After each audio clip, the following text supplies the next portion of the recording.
Coach B. Wiley here. How to get over a guy that swindles you. So I was on my YouTube page, Coach B. Wiley, and I was asked in the comments about a young lady wanted to know why, number one, a guy will swindle you, and then number two, how do you get over it? Because she's fixated on why he did it versus just moving on and keeping it pushing. If you're in a situation like this, first of all, if you haven't watched my video, why he swindled you, why he pulled the no reverse, it's about 2 videos back. Check it out. Outside of that, if you're in this situation right now, let's just say, let's paint the picture, right? You're dating this guy. He introduced himself. He was respectful. He pursued you properly. He was consistent. You're talking every day. He plans dates. You have date days, date brunch, date nights, date mornings. You're doing it the best way, in a healthy way, so that you're actually getting to know each other. And then all of a sudden he becomes distant. He isn't calling as much. He's not really responsive. He's cold, he's dry, he's up, he's down, he's not planning dates, you're not going on dates when you make suggestions. He's becoming less available. He fell asleep when you reached out to him. His phone died when you reached out to him. He forgot to respond when he read the text message. I know y'all know, done heard all of this, and the list goes on. What's your excuse? Put your excuse right there in the comments. And so you're going through all of this, right? That's called a switcheroo.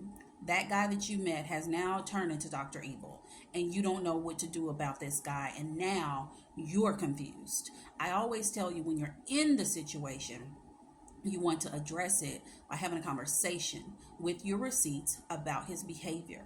Then you watch for change behavior. If he continues to be up, down, and all around, that's when it's on you, sis, to decide if you want to stick with a dude who's up, down, and all around, or if you want to move around and get with another guy who's going to be consistently.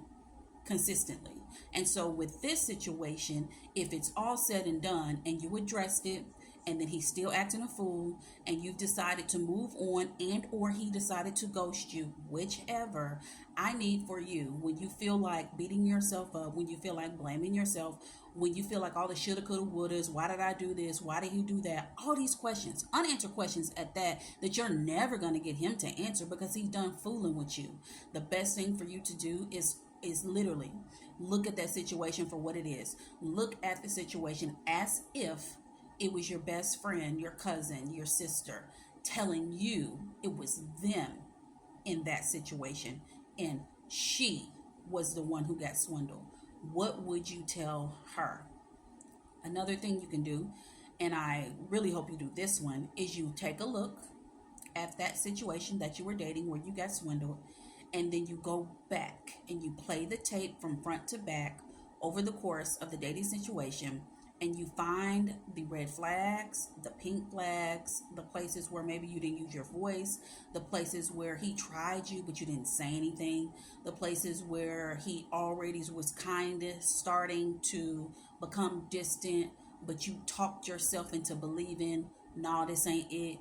The point is, you gotta go back and spin that tape around and pay attention, so that then you pick up on patterns of behavior. So then when you see it, or if you see it in the future with another dude, if is the thing, if, not saying you will, but if, you will recognize it sooner rather than later. You will call it out, meaning address it, cool, calm, and collectively, and then you will act accordingly. When you get fixated on things, it does nothing for you. It drains your energy. One thing I'm doing for me in my personal life and my relationships, meaning family, friends, professional, romantic, whatever, I refuse to invest any kind of outside energy on anyone or anything that isn't doing the same for me. Like, if I don't see it, I'm going to, of course, go in. We all go in clean, right? Meaning we don't know each other. You don't know me. I don't know you. We're just here to get to know each other. But the minute someone shows me that they don't want to offer much of anything, that's when I dip out of the whole situation. I don't stick around to let them show me more and push the envelope more. Nope. I know who I am. I know what I have to offer. I know what value I bring if you were to come into my life and how you can benefit.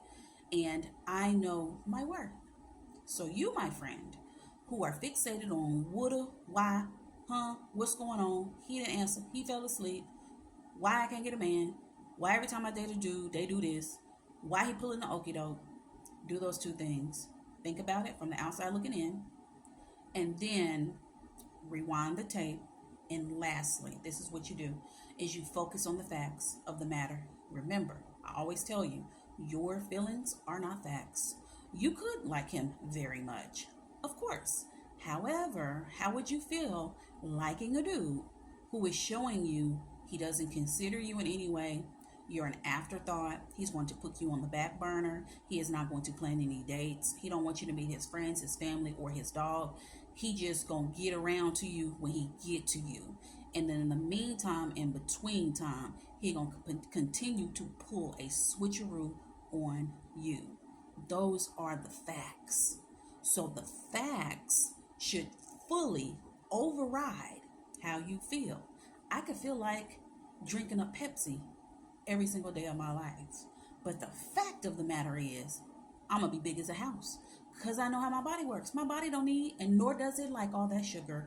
It will blow my belly right on up into oblivion. So, I'm not going to participate in that. Because it's not good for my health. Just like you. Being fixated on what is no longer serving you is not good for your health. And it's going to damage your health. And what we want are the best bills of health. So do yourself a favor after watching this. Let that dude go. Decide he's done. And how do the first steps in doing that? Delete him off of social media. Don't follow him on nothing. But I say block him, because a lot of women, we can't seem to not go back over the text thread. We can't seem to not stop lurking on the social media. We can't seem to not stop looking at old pictures. You got to clear all of that out. You got to factory reset on this dude. And that's the way you keep it moving. And then on the sidelines, when you're talking to your friends and your family who knew of you dating him, they can no longer mention his name. You no longer can mention his name. I'll give you one. I'll give you one last time to have a venting session over it, and you can't do it no more. Because if you want to move on, continuing to spin the wheel and be fixated on something isn't moving on. It's spinning a web around yourself. And when you do that, what happens? You just get caught up, and then the spider gonna get you. And we don't want no spiders around here. So do yourself a favor and listen to what I said. If you need to see it again, it's here all day. Replay it, share it with a friend, and while you're at it, check out my freebie. It's right here. Link in my bio. Check out my stand store. How to avoid Mr. Waster Time.